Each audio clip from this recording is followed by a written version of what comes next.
Kita muda. Wow, tepuk tangan sekali lagi untuk kita semua. Dan kita berikan aplaus untuk seluruh mahasiswa dan semua pimpinan di Universitas Bunda Mulia Kampus Serpong. Jadi adik-adikku, teman-teman mahasiswa, aku dan tim KKND itu sering sekali mengangkat topik tentang bullying. Karena sampai hari ini perundungan ini masih menjadi persoalan serius. Banyak anak muda yang tidak tahu dampak dari perbuatan dia membuli temannya. Dan banyak korban yang bukan saja masa depannya hancur, tapi bahkan ada yang nyawanya melayang. Artinya ada yang memang membuli secara fisik dan kemudian mengakibatkan kematian, tapi ada juga korban yang mengalami depresi sehingga akhirnya mengakhiri hidupnya. Nah, mungkin resiko-resiko seperti itu yang tidak diketahui oleh teman-teman yang mungkin membuli, atau banyak anak muda yang dibuli dan tidak bisa mengungkapkan perasaannya, dan jalan paling cepat adalah jalan pintas dengan mengakhiri hidup. Kalau kalian jadi pembuli, pelaku, maka ada risiko hukuman 5 tahun ke atas. Jelaskan. Kemudian kalau teman-teman yang menjadi korban, jangan menyerah. Jangan mencari cara mudah. Karena ada cara untuk keluar dari perasaan depresi, perasaan tidak dihargai, perasaan menjadi korban, dan perasaan-perasaan negatif lainnya. Sudah waktunya kita panggil co-host. Jadi hari ini saya punya co-host, pendamping seorang expert di bidang psikologi, yaitu Poppy Amalia.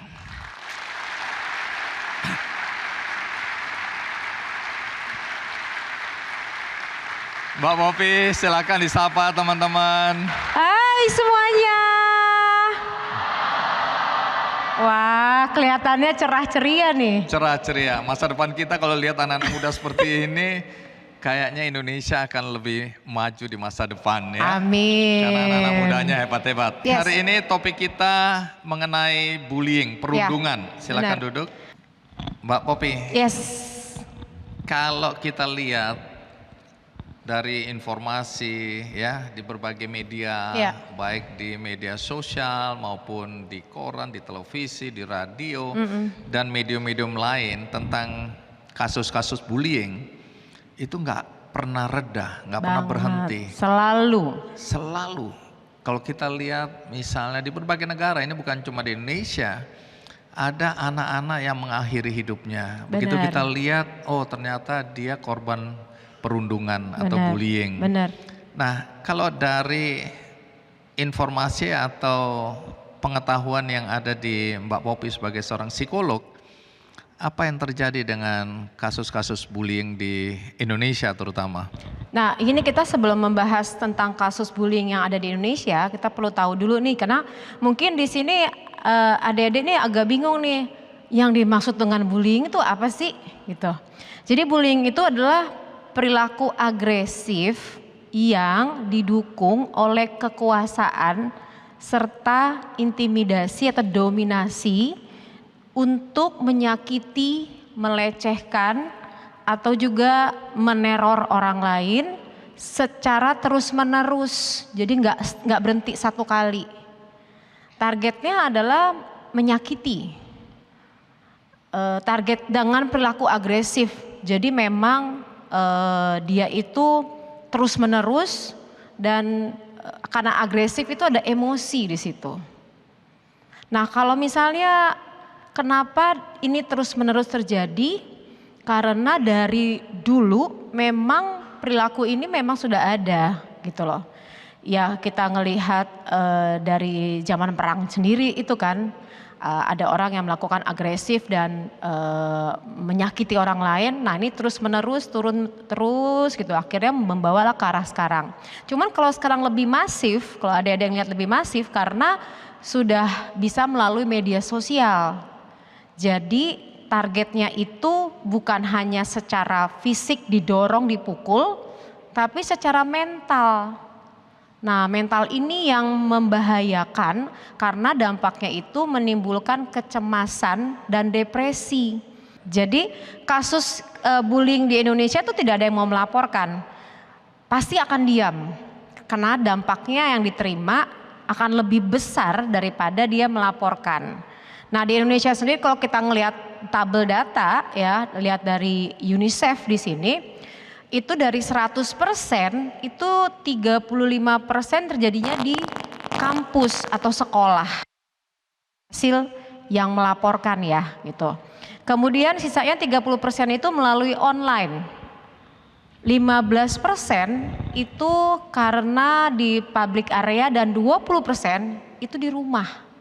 Oh, di rumah juga ada ya? Ya. Baik, jadi bullying itu bisa terjadi di kampus, di sekolah, Ya. bisa juga di rumah dan bisa melalui media sosial Ya. ya. Media Baik. sosial cukup tinggi tuh Bang, 30%. 30%. Tinggi. Ya, karena hampir semua di antara kita ini ya punya gadgetnya ya, Ya. dan kemudian aktif di media sosial. Benar. Dan kemudian kita membaca, melihat dan seterusnya bagaimana terjadi ujaran-ujaran kebencian, Benar. ya, bullying di sana. Dan ketika kita menanggapi, kita kemudian dibully juga. Banget, jadi kayak speechless kan nggak berani ngomong. Oleh kan? orang-orang yang tidak kita kenal. Ada beberapa kasus yang ngelaporin ke saya di kampus, dia dibully, mohon maaf ya, dibilang gendut. Ya, itu si anak ini karena dibilang gendut terus, akhirnya dia memperbaiki diri dengan cara diet. Nah, karena dia tidak tahu solusinya untuk mengeluarkan perasaan emosinya dia, akhirnya dia melakukan apa? Self harm. Menyakiti diri sendiri. Yes. Oke, kita punya 2 tamu istimewa, teman-teman. Kenapa saya undang ke sini? Karena saya mendengar mereka ini juga melakukan kegiatan untuk mengurangi atau menurunkan angka korban bullying. Bagus. Jadi sih. ini mereka berdua ini 2 pemuda ini juga mengalami hal yang sama, tapi dia kemudian menyadari bahwa banyak orang juga mengalami apa yang mereka alami, sehingga mereka ingin berbagi dan ingin berbuat sesuatu yang positif untuk agar tidak terjadi pada orang yang lain. Oh, ini bagus ya. Jadi positif. Baik, ya. Positif.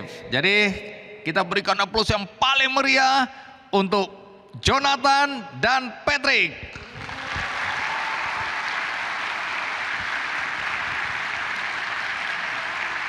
Ya, Jonathan terima kasih, Patrick juga terima kasih. Silakan duduk. Nah, Anda berdua ini saya dengar saat ini ya juga melakukan kegiatan yang berkaitan dengan upaya membantu korban-korban bullying, begitu ya? Melalui Elevate. Nah, coba ceritakan Elevate itu apa dan apa yang dilakukan. Kita bergerak di bidang weight loss, specialty kita. Kita mau ngebantu untuk orang-orang yang obesitas. Karena salah satunya banyak dari pasien kita itu yang ternyata datang dengan keadaan mental health yang bermasalah. Dan di situ kita bantu untuk rekonstruk lagi hidup mereka dari segi kesehatan, dari segi motivasi sehari-hari, sehingga mereka bisa punya percaya diri yang lebih dan akhirnya bisa terbantulah secara psikologinya, seperti itu. Yang datang itu apakah ada anak-anak muda seumuran anak mahasiswa ini yang datang kemudian mengaku bahwa dia dibully karena dia kelebihan berat badan, ada nggak? Ada juga. Biasanya dari dampak dari bullying ini yang pernah kita alamin itu, salah satu pasien kita mungkin yang seumuran kalian itu hubungan dengan makanan itu jelek sekali, takut makan. Sampai akhirnya dari tim Patrick sebagai head of program harus rekonstruk lagi mereka secara psikologi, mengatakan bahwa makanan itu bagus loh, nggak boleh nggak dimakan, kita harus makan supaya badan kita sehat gitu. Sampai pernah pasien kita juga ada yang datang seumuran kalian, hubungan dengan makanan buruk di keluarganya juga suka berdebat antara ibu sama anak karena ibunya ketakutan, kok anak saya takut sekali makan seperti itu. Nah itu challenge buat kita, gimana caranya kita membetulkan segi mental health dia, at the same time kita bantu dia juga untuk hidup lebih sehat yang hasilnya penurunan lemak juga berkurang. Segala macam kegiatan fisik saya selalu kalah, selalu dibully, dibilang yang paling lemah, dibilang si gemuk, udah gitu jadinya saya sangat-sangat jadi orang yang nggak percaya diri.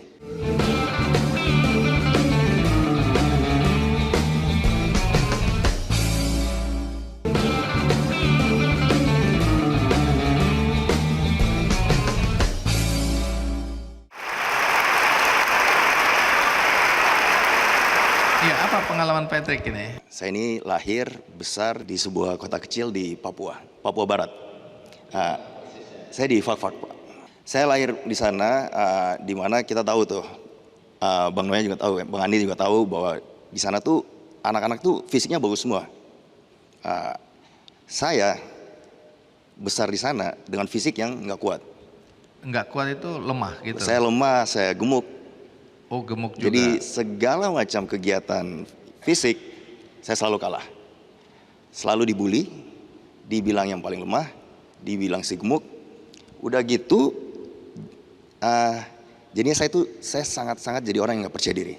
Dampaknya apa setelah dibully bahwa yang paling lemah, yang paling gemuk gitu? Dampaknya apa? Dampaknya ya saya nggak berani tampil di umum, saya nggak berani tampil di publik. Terus saya nggak bisa tuh ikut apapun yang sifatnya berkaitan dengan fisik. Hal itu sempat kepikiran bahwa oh ya mungkin ya udah saya terlahir gini aja udah gitu.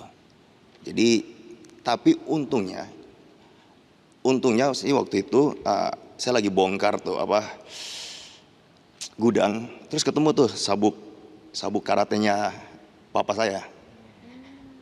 Gitu. Jadi pernah belajar bela diri? Akhirnya saya memutuskan diri untuk belajar bela diri.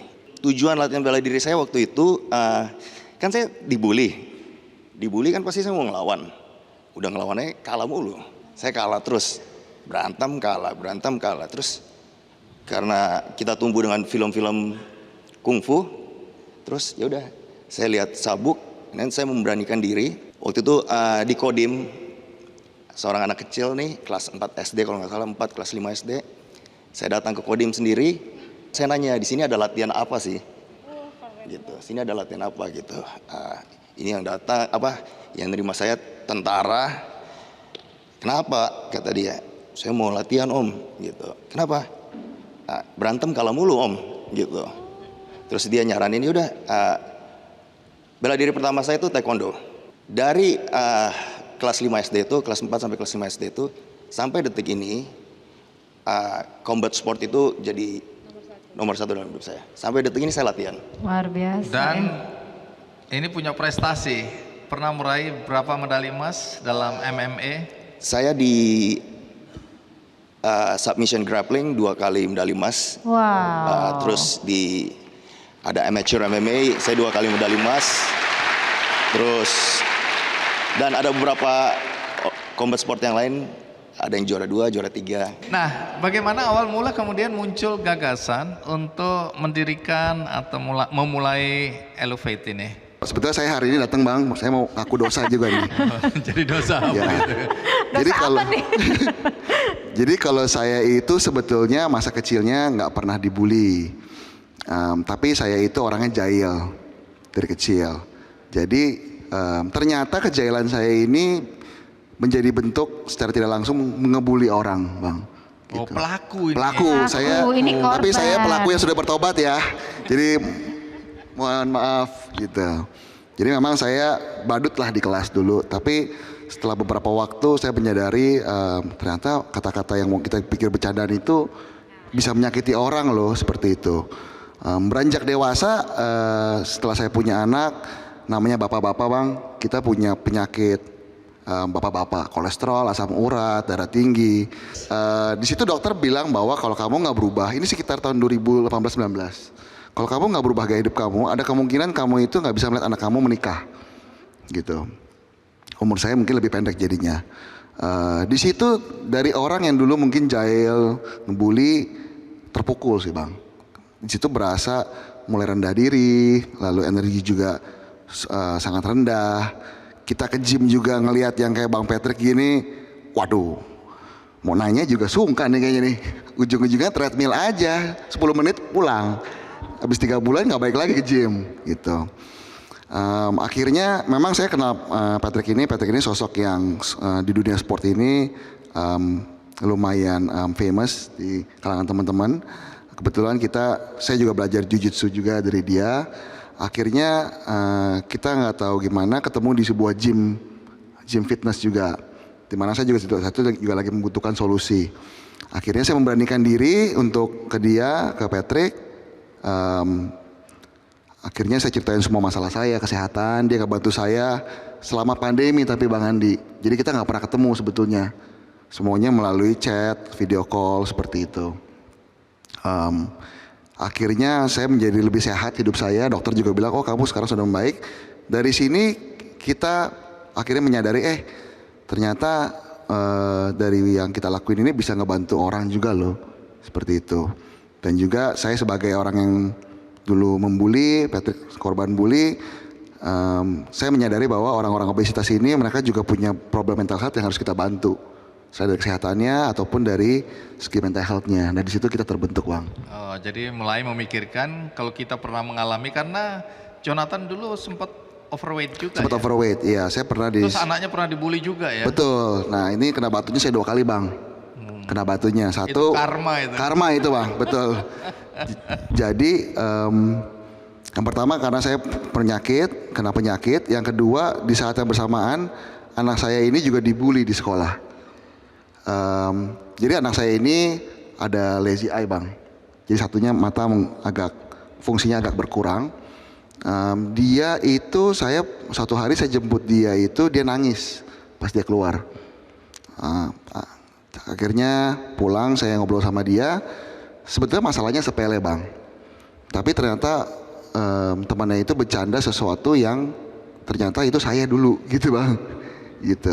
Temannya bercanda tapi dia kemudian merasa tanda kutip. Iya betul, sensitif, ya. betul. Jadi anak saya ini memang bukan tipe yang secara sosial dia tidak bermasalah bang. Tapi karena ada dulu mungkin matanya satu ada yang keluar satu. Jadi temennya saat main bola seperti itu suka meremeh, suka kayak nanti gol gak nih gitu loh, nanti gol gak nih. Ternyata pas pulang ke rumah setelah dia nangisnya sudah selesai, dia nanya saya juga, Pak emang ada yang salah sama saya gitu. Tapi akhirnya saya bilang sama dia, memang kita hidup itu pasti punya kekurangan ataupun mungkin kita pernah dibully seperti itu. Tapi sekarang justru orang-orang yang mungkin ada kekurangan itu yang bisa memberkati orang. Jadi teman-teman kamu itu merepresentasikan teman-teman kamu yang punya kekurangan. Sekarang saatnya kamu jadi sebuah hero buat mereka. Oke, gitu. Terus ketemu Patrick ngadu katanya ya? Iya betul. Terus saran Patrick apa hari itu? Mungkin ada poin yang menarik. Tadi si Joe dia cerita bahwa dia bilang hal itu kayaknya biasa aja deh yang terjadi sama anak dia. Saat itu kalau waktu ngobrol sama saya bilang sih ini nggak biasa sih, karena saya ngerasain, saya korban bully, dia pembuli, gitu. Tapi jujur aja sih, dulu itu waktu awal bantu dia, saya agak sedikit nyesel sih. Kenapa? Saya baru tahu kalau dia cerita, ya, saya tuh dulu suka ngebully orang. Oh. Kalau tahu sih saya nggak bantuin dia sih. Cuma ya, tapi enggak lah. Itu di hati kecil saya. Cuma pada akhirnya saya udah damai kan. Nah tapi di sini dapat gambaran secara psikologis ngasih tahu pada saat ia mengatakan itu biasa aja dibully kayak gitu kan hal ngata-ngatain kayak gitu, tapi karena udah punya pengalaman berempati itu nggak biasa. Betul. Itu sakit gitu kan. Itu saya baru sadar loh pas dia Patrick ngomong seperti itu, oh ternyata hal sesimpel yang saya pikir sesimpel itu kita mungkin bercanda, tapi bisa melukai orang ya. Ya. Gitu. Di media sosial ini ya, di Amerika ada namanya Ryan dan Amber ya, anak kembar ini, perempuan kembar, umur 8 tahun. Yang satu ini langsing, yang satu agak overweight lah, agak gemuk gitu. Bukan agak, mungkin gemuk ya dibandingkan dengan adiknya atau kembarannya. Nah, satu hari menjelang Natal, Ryan ini kan biasa orang tua kan suruh, ayo kamu bikin surat ke Santa Claus ya. Apa harapanmu tahun ini atau apa permintaanmu? Nah, si Ryan ini adiknya atau kembarannya yang kurus ini, aku kali ini tidak minta sesuatu barang.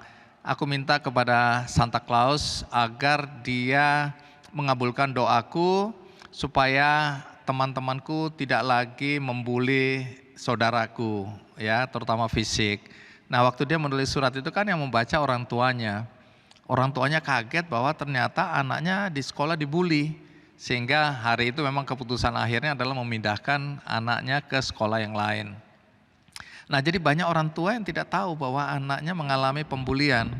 Nah, kenapa ada anak-anak yang takut menceritakan kepada orang tuanya, kepada temannya atau kepada orang lain? Itu ada tipe anak seperti itu.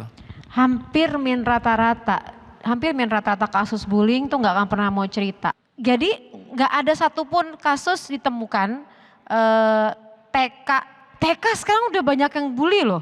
Anak TK itu datang ke saya sebagai pasien, ibunya anaknya nggak mau makan. Anak TK bayangin aja, kenapa? Karena saban hari dikatain suka dicubitin karena dia cabi. Ih lucu banget, tuh anak diem akhirnya dia nggak mau makan, ibunya bingung. Nah, anaknya itu juga nggak cerita. Jadi anak TK, SD, SMP, SMA sampai kuliah, sampai kayak kalian gini, nggak akan pernah mau cerita sama orang tua. Jadi keep secret aja gitu loh.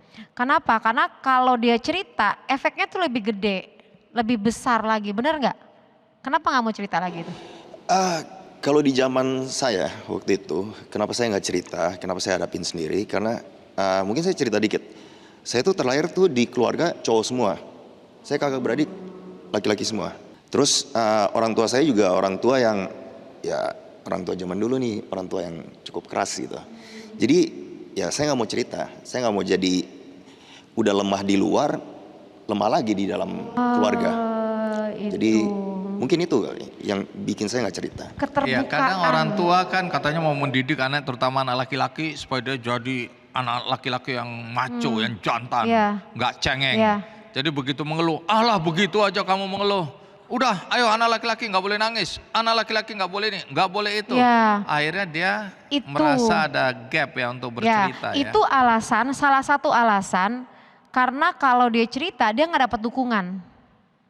Jadi percuma, kalau dia cerita dapat dukungan, ibunya datang ke kampus, berantakan tuh. Dia akan dilecehkan sama seluruh teman-teman.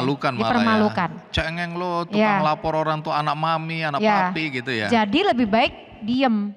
Nah karena diem, banyak kasus nih Bang, itu begitu dewasa, itu memorinya ke recall tuh, keambil. Apa dampak jangka panjang yang dialami orang-orang yang dibully tapi tidak bisa speak out, tidak bisa menyampaikan perasaan dia? Depresi biasanya. Dia punya depresi, dia self confidence-nya rendah. Jadi kalau mau tampil di depan umum kayak begini nggak bisa. Nggak bisa ngomong, takut sama figur otoritas. Kemudian tidak berprestasi secara akademik. Nanti kalau misalnya adik-adik dapat bullying nggak diceritain, nahan sendiri, khawatirnya prestasi akademiknya rendah. Padahal dia pinter. Saat itu saya jadi gak punya temen, saya jadi penyendiri, saya jadi orang yang pendiam, saya suka duduk pojok di belakang. Dan benar saya sempat sampai di fase depresi. Bahkan ada kepikiran untuk mau bunuh diri.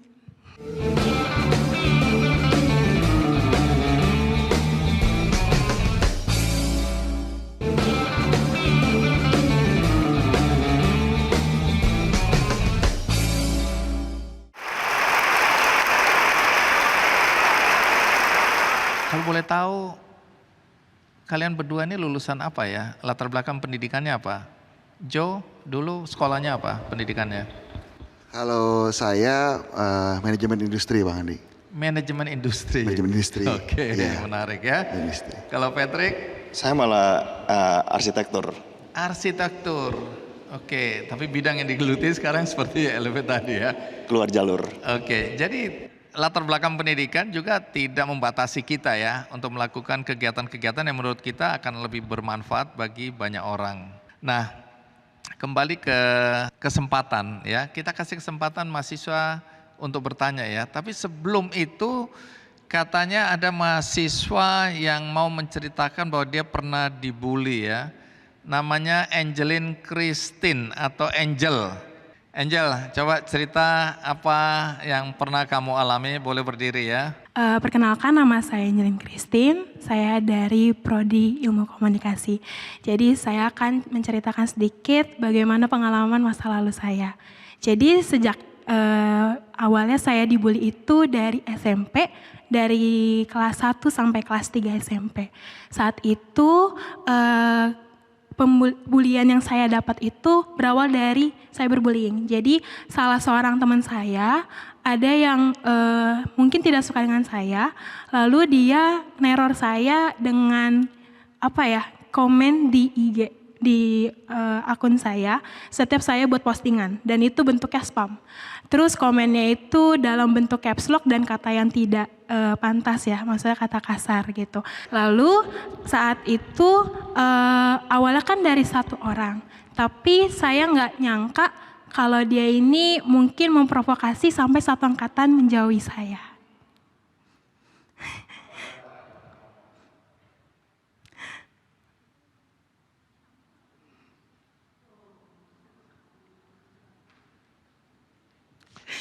Sebentar ya. Saat itu saya jadi gak punya temen. Saya jadi penyendiri, saya jadi orang yang pendiam. Saya suka duduk pojok di belakang. Dan benar saya sempat sampai di fase depresi. Bahkan ada kepikiran untuk mau bunuh diri. Tapi puji Tuhan, pihak sekolah saya ikut andil dalam masalah saya ini. Nah, kalau sekarang berani bicara di depan teman-teman yang lain, bisa menceritakan masa lalumu yang pahit, itu apa yang membuatmu sekarang bisa seperti ini? Yang membuat saya berani karena apa ya? Saya ingin memberikan pengalaman saya kayak kalau kalian lagi mengalami pembulian, jangan diem, bicara aja gitu. Mungkin sama orang terdekat. Baik, kita berikan aplaus, kita berikan dukungan untuk Angel. Terima kasih Angel. Ya. Angel, kamu dapat buku dan dapat voucher dari Elevate. Ya. Silakan maju di sini aja. Silakan naik Angel. Ini boleh Jonathan dan Patrick menyerahkan ya, sekaligus untuk buku. Terima kasih. Selamat dulu Angel ya. Tepuk tangan untuk Angel yang berani bicara tentang masa lalunya di depan teman-teman ya. Oke. Silakan. Ini voucher apa? Jadi kita dari Elevate, kita mau memberikan program weight loss kita 3 bulan, kita akan bantu. Selama 3 bulan. Kalau kamu mau memakainya, jasa dari Elevate free untuk 3 bulan buat Angel. Kita akan bantu Angel. Semangat Angel! Oke. Kalau dari kasus Angel tadi ada komentar dari Joe dan Patrick? Pertama, Angel keren banget, mau speak up, mau cerita kayak gini nggak gampang banget, Jel. Saya pun buat saya nggak gampang cerita kayak gitu. Cuma itu salah satu cara. Karena gini, waktu Joe cerita tentang anak dia dibully, terus Joe, Pat bantuin dong. Di pikiran Joe waktu itu, saya bakal ngajarin anak dia bela diri. mukul tendang doang. Nope. Pertama kali yang saya ajarin dia, cara dia bersikap. Cara dia jalan, dan lain-lain.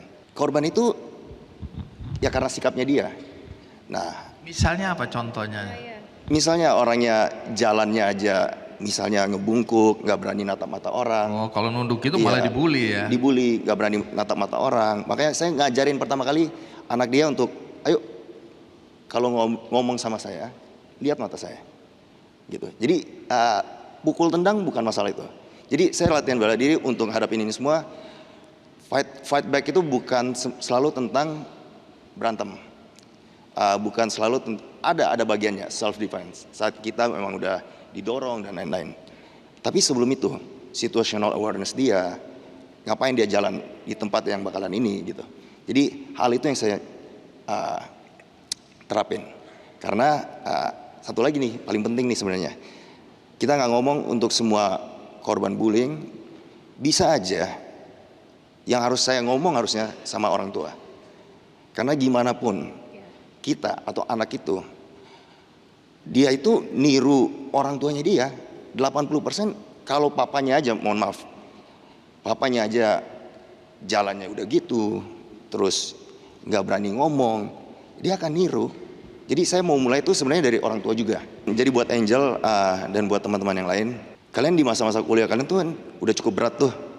Jadi mungkin sekarang kalian bakal pikir, wah ini gila, ini berat banget nih gitu.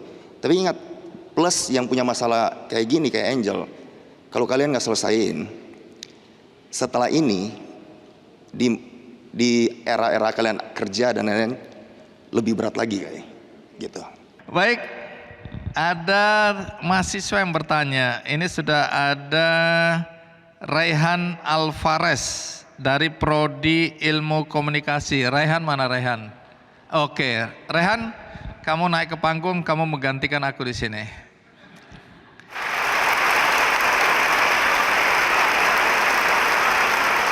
Sebelumnya terima kasih sudah diberi kesempatan untuk duduk di sini. Aku mau tanya Kak Popi, kalau misalnya kita kan pasti punya lingkup sosial, dan gimana kalau misalnya teman kita atau mungkin ya orang-orang di sekitar kita mengalami depresi, terus mungkin entah karena apapun itu, mungkin dibully atau dan lain-lain, lalu dia cerita ke kita. Respon yang paling baik kita untuk berikan itu apa? Apakah kita hanya mendengarkan saja, atau kita memberikan solusi atau saran, atau kita cuman sebagai cukup memberikan support aja? Karena kan jujur kita nggak mendalami sisi psikologi yang sangat-sangat dalam gitu ya. Jadi takutnya nanti malah keliru kalau misalnya kita kasih solusi ataupun support yang tidak baik gitu. Jadi pertanyaannya seperti itu. Terima kasih. Ya, jadi kalau teman-teman kalian cerita, curhat, itu sebuah kehormatan loh.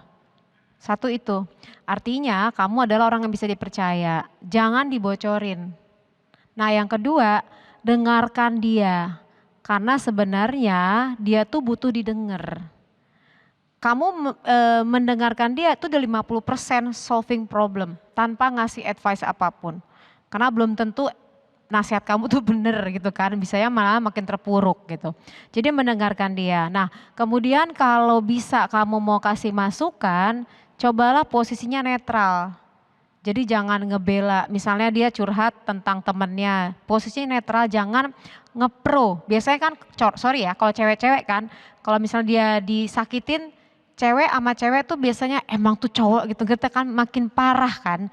Jadi sebaiknya kamu harus netral. Tapi kalau dia sudah mulai halusinasi, tidak bisa tidur malam, overthinking, dadanya berdebar kencang, mulai menyakiti dirinya sendiri, bawa ke profesional. Berarti kamu nggak sanggup menghandle itu.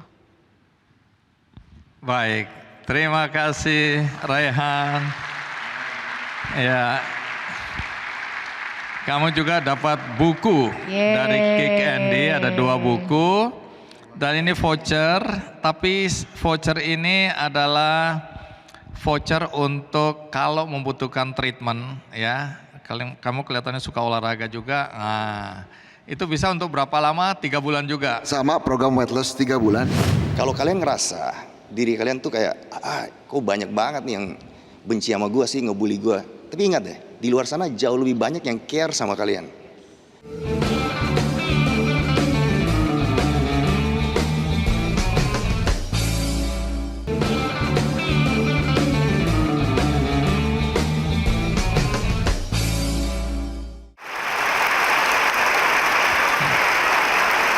Masih ada satu mahasiswa yang mau bertanya, namanya Cassandra Geraldine Felani, juga dari Prodi Ilmu Komunikasi.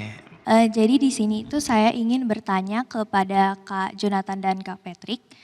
Untuk Elevate sendiri itu kan tadi itu kan berfokusnya kepada fisik ya, cara menurunkan berat badan gitu kan. Tetapi kan untuk korban bullying sendiri itu tuh ada yang bukan hanya dari berat badan. Jadi misal kayak seperti hal-hal fisik yang beda, misal dari bentuk muka kayak sebenarnya kan ciptaan Tuhan ya, jadi kan pasti berbeda-beda. Tetapi karena adanya yang dinamakan kayak standar kecantikan, jadi kayak misal ada orang-orang yang ngomongin lah sipit lah atau pesek atau apa. Nah menurut Kak Jonathan dan juga Kak Patrick sendiri, itu gimana sih cara kita untuk mengatasi hal ini gitu loh? Gimana sih cara kita harus bersikap dan untuk lebih percaya diri gitu? Saya dulu kan sempat mikir, kenapa sih saya ini terlahir di daerah yang orangnya kuat semua gitu. Tapi sampai saat ini jadinya saya juga jadi mikir gitu. Saya kan nggak bisa milih di mana saya lahir, bentuk fisik kayak gimana saya terlahir. Tapi satu hal saya lihat bahwa saya bisa keluar dari ini dan akhirnya mungkin ada maksud dan tujuan tuh dari Tuhan buat saya gitu. Nah balik lagi kalau dari Elevate sendiri, buat kita gini, untuk punya mental, untuk punya mindset yang bagus tentang gambar diri kita, buat kita tuh selalu kita perlu dulu nih tubuh yang sehat, badan yang kuat, dari situ dulu secara fisik. Kalau itu badan kita udah sehat, nutrisi kita bagus, kita udah secara badan kita udah sehat, fisik kita udah bagus. Percaya deh, mental kita untuk jadi orang yang kayak, oh ya muka saya begini, mau badan saya gini, saya percaya diri kok gitu. Jadi mungkin dari kita akan perbaiki tuh secara fisik, kesehatan dia kita perbaiki. Jadi bukan selalu tentang berat badan berlebihan, overweight, obesitas gitu. Tapi kita juga bisa masuk dari situ. Tapi yang paling nomor satu itu adalah menerima dan bersyukur. Dan hal yang penting lagi mungkin yang kita lakuin di Elevate ini adalah kita menjadi support system untuk orang-orang yang kalau di kita mungkin kelebihan berat badan dan obesitas. Kita selalu encourage mereka. Kita tidak bisa mengkeraskan mereka langsung, tapi selalu ada caranya di mana ketika mereka mulai down kita mesti pelanin juga seperti itu. Jadi support system, menerima dan bersyukur sih. Dan percaya bahwa selalu ada maksud baik dari Tuhan. Baik, ya kita berikan Makasih, aplaus Bapak. untuk Cassandra. Cassandra, kamu juga dapat buku dan dapat voucher untuk treatment selama 3 bulan ya.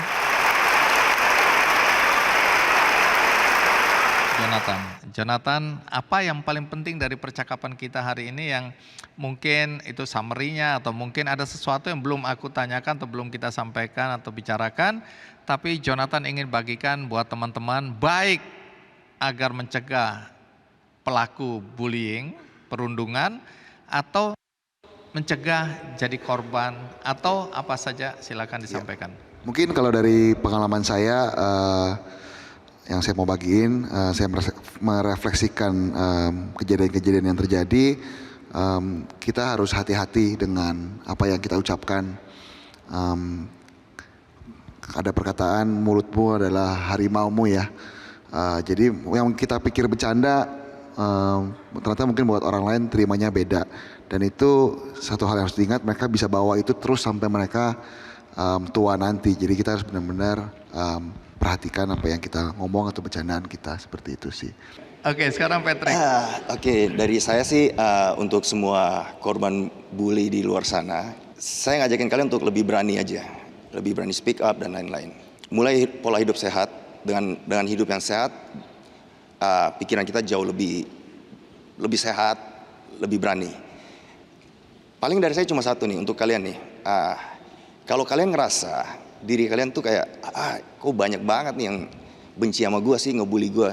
Tapi ingat deh, di luar sana jauh lebih banyak yang care sama kalian. At least ada 2 orang nih yang care sama kalian. Si Joe dan Patrick. Jadi buat kalian semua ya semangat aja ya.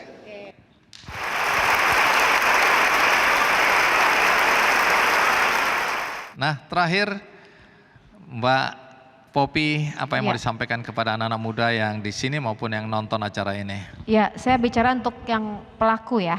Seandainya ada yang nonton atau juga di sini, yang kamu cari adalah popularitas sebenarnya, sampai kamu mau membuli orang lain. Kenapa kamu harus mengarahkan energimu untuk menyakiti orang lain, sedangkan dirimu sendiri itu butuh sekali untuk divalidasi oleh dirimu sendiri bahwa kamu dicintai dan diterima. Jadi mendingan kamu fokusin aja untuk kembali mencintai dirimu sendiri dibanding kamu nyakitin orang. Nah, untuk orang pelaku juga, saya juga mau nambahkan, sudah ada pasal 170 KUHP menyatakan bahwa barang siapa dengan kekerasan atau ancaman kekerasan menyerang, jadi melalui cyberbullying atau melawan orang barang secara bersama-sama dengan satu perkumpulan diancam dengan pidana penjara paling lama hukuman 5 tahun 6 bulan. Jadi jangan coba-coba karena ada aturannya nih gitu. Nah, untuk korban speak up. Jangan diem, ceritakan dengan orang yang bisa kamu percayain karena kamu begitu berharga. Itu aja sih. Baik. Terima kasih Jonathan, Patrick, dan Mbak Poppy ya atas ya paling tidak pendapat pandangan yang membuat hari ini kita belajar ya. Teman-teman setuju hari ini kita belajar? Terima kasih. Nah, bagi Anda yang tadi tidak menyaksikan episode ini dari awal, Anda bisa menyaksikan tayangan ulangnya di metrotvnews.com dan ada cuplikannya di channel YouTube Kick Andy Show. Dan seperti biasa saya ingin mengajak siapapun yang menonton acara ini untuk melakukan hal baik dalam hidup Anda. Kalau Anda tergerak hatinya untuk melakukan hal baik dan Anda tidak tahu kepada siapa dan melalui siapa, maka ada peluang untuk melakukan kebaikan. Kalau Anda bisa membantu Bapak Uwal Sagala, seorang petani di desa Laihole, Parbuluan, Sumatera Utara yang memiliki 5 anak, namun 4 di antara anaknya menderita cerebral palsy. Pak Uwal dan anak perempuan satu-satunya yang tidak menderita kondisi disabilitas kerap dikucilkan dan menerima perundungan dari lingkungan sekitar. Kondisi anak-anak Pak Uwal sering menjadi bahan ejekan, mereka dianggap bau sehingga tidak ada yang mau bergaul dengan keluarga Pak Uwal. Sebagai seorang buruh tani, penghasilan Pak Uwal tidak menentu, terlebih harus merawat 4 anak yang menderita cerebral palsy tadi. Karena itu, Pak Uwal membutuhkan uluran tangan Anda untuk membantu meringankan biaya perawatan dan kebutuhan anak-anaknya yang menderita disabilitas.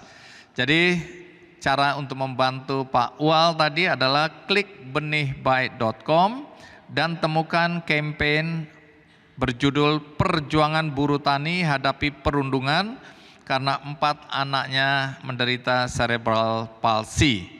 Jadi semoga informasi ini bisa menggerakkan hati Anda dan memudahkan Anda untuk berbuat baik. Akhirnya dengan topik soal bullying atau perundungan ini, jangan lagi kita menjadi pelaku, dan kalau kita menjadi korban, tadi sudah disampaikan kita harus menyampaikannya baik kepada orang tua, teman, atau orang-orang yang ahli di bidang psikologi. Jadi semoga topik ini bermanfaat bagi kita semua. Sampai jumpa.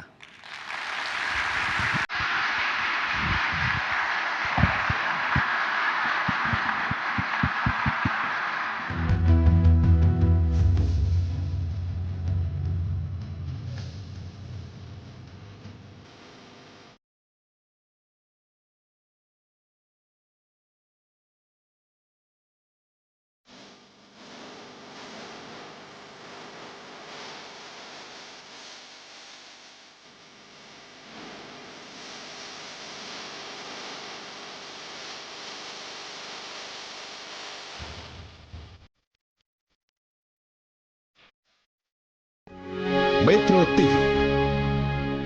Jelajahi cara baru mendapatkan informasi. Download Metro TV Extend sekarang.